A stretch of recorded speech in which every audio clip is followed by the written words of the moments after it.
This is how I paint with gel pens. For this art tutorial, I'm using gel pens and watercolor sketchbook from Lingua. At the start, I'm using my gel pens to scribble just a little bit of color on my paper. Then I'm going in and I'm using my water brush to dilute the pigment from the gel pens and spread it across the paper. This makes the gel pens look like a watercolor wash. Because these gel pens are acrylic based, the pigment won't lift once they completely dry on the paper, so you have to work really fast to blend the pigment out with the water. Thankfully though, these gel pens are very opaque, so I can just go over the underpainting of the gel pens with more layers of gel pens and water to cover up any areas that aren't even or just diffused weirdly. And that's exactly what I'm doing here now. I'm just building up more layers to create a base layer of paint that I'm content with. Now I'm using a piece of acetate to mix some gel pens on, and then I'm just adding water to the pigment of the gel pens on the acetate and painting with it.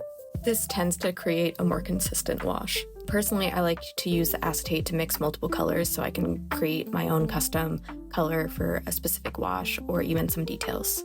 Obviously, layering is key to this method, so I'm just waiting for my gel pen washes to dry, and then I'm adding more layers to build up this drawing. Thankfully, it doesn't take too long for these gel pens to dry, even when you add water to them. When I paint with gel pens, I typically wait for the layers to dry completely before I go over that area with more gel pens and water.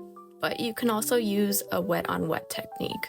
For this method, you'll just add some gel pen pigment to an area that's still wet or damp, and you can do this on a layer of clean water or gel pen paint that hasn't dried yet. And once you add your new layer of gel pen paint, you can either let it kind of mix together on its own with that little puddle of water, or you can take your brush and blend that area together. And I usually switch between these methods while I'm painting with gel pens. I personally really like adding water to gel pens to paint with them because you can create really unique effects. And for me, at least, I notice that I use a lot less ink when I color this way with gel pens because the water helps disperse the ink from the gel pens without having to physically scribble in every single white space with the gel pens manually.